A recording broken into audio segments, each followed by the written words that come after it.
Hello बच्चों, let's see the question. कह रहा है कि for the helium atom the shortest wavelength in Balmer series. Balmer series के अंदर कह रहा है कि शॉर्टेस्ट जो वेवलेंथ होगी बेटा वो x है हीलियम एटम के लिए। कह रहा है कि then what would be the longest wavelength. Longest wavelength बताओ पास्चन सीरीज के अंदर, ठीक है, फॉर लिथियम। तो देखिए बेटा, हमें इतना पता होना चाहिए बेटा, देखिए जो सीरीज होती है वो उनके उनके नाम पता होना चाहिए बेटा, और किस वैल्यू के लिए कितनी होती है। जैसे मान लीजिए मेरी अगर n1 की वैल्यू बेटा 1 होती है ना, तो वो कहलाती है मेरी लाइमन सीरीज। क्या सीरीज कहलाती है बेटा? मेरी लाइमन सीरीज कहलाती है।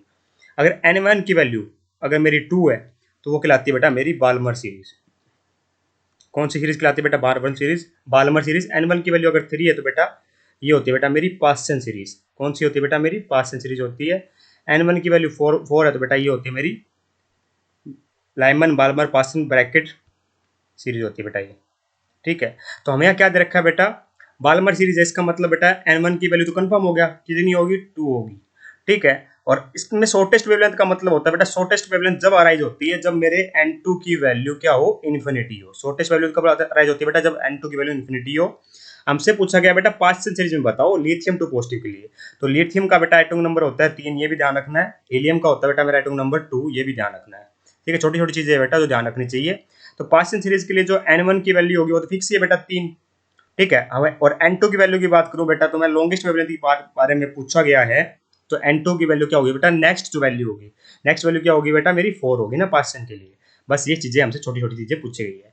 तो देखिए मुझे इतना पता है रिलेशन क्या होता है बेटा वेवलेंथ का, और वेवलेंथ का और n1 और n2 के साथ बेटा ये होता है 1 by lambda R Z square, one 1 by n1 का स्क्वेयर माइनस 1 बाय n2 का स्क्वेयर, है ना।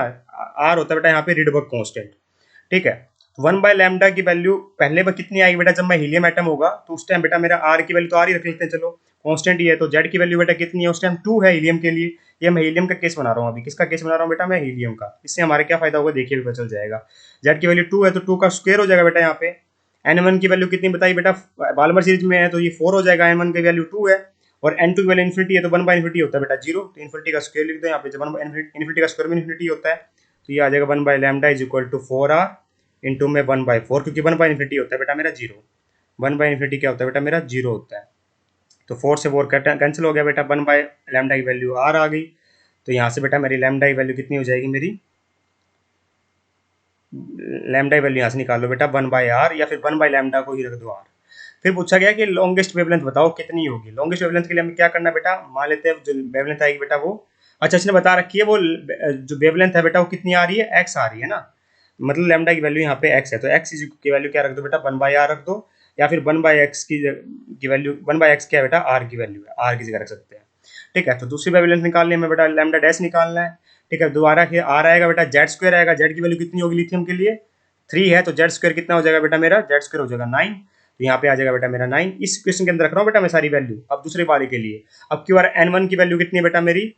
अब क्यू आर n1 की वैल्यू बेटा मेरी 3 है, तो 3 का स्क्वायर होता है 9। n2 की वैल्यू बेटा आप क्यू आर 16 है। n2 वैल्यू कितनी हो जाएगी बेटा? n2 के स्क्वायर की वैल्यू 16 हो जाएगी। n2 की वैल्यू बेटा 4 है। ठीक है, तो 1 बाय लैम्डा डैश कितना लिखा जाएगा? देखिए ध्यान से, 1 बाय लैम्डा डैश लिखेंगे तो यहाँ पे हम देखिए ध्यान से, यहाँ पे 1 बाय लैम्डा डैश हमें निकालना है, तो ये कितना लिखा जाएगा?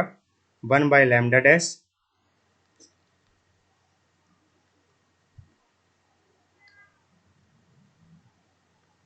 देखिए ये आएगा बेटा मेरा, ये हो जाएगा 9r। इसका बेटा क्या ले लो? एलसीएम ले लो। 16 19 9 का एलसीएम कितना आ जाएगा? 144, या फिर 16 इंटू में 9, है ना, 16 इंटू में 9। ठीक है, ये आ जाएगा बेटा मेरा, अगर एलसीएम लेने के बाद कितना हो जाएगा बेटा? 16 माइनस 9 कितना हो जाएगा बेटा? 7 आ जाएगा ऊपर, है ना। तो यहाँ से बेटा 9 से 9 कैंसिल आउट हो गया, तो 1 बाय लैम्डा डैश की वैल्यू कितनी आई बेटा मेरी? ये आई 7r/16। 7r/16 आई। तो यहाँ से मैं क्या बात पता कर रहा हूँ कि जो मेरी लैम्डा डैश की वैल्यू जो मुझे निकालनी थी वो कितनी आ रही है बेटा? 16/7r आ रही है। यहाँ तो कोई दिक्कत बेटा, कोई दिक्कत नहीं होनी चाहिए। और हमें पता है कि r की वैल्यू कितनी है बेटा? r की वैल्यू है x, नहीं r की वैल्यू x नहीं है बेटा, r 1 बाय r की वैल्यू x है। हाँ, 1 बाय r की वैल्यू x है। ठीक है, 1 बाय r की वैल्यू बेटा x है। तो लैम्डा डैश कितना हो जाएगा बेटा मेरा? ये हो जाएगा 16/7 इंटू में 1 बाय 1 बाय r की जगह क्या लिख सकता हूँ बेटा? मैं x लिख सकता हूँ, तो यहाँ पे आ जाएगा x। तो ये आ जाएगा बेटा मेरा 16x/7, 16x/7। ये थोड़ी सी इंक में दिक्कत आ रही है बेटा, 16x/7। Hence option number 2 is perfectly correct here. I hope you understand the answer. Thank you so much.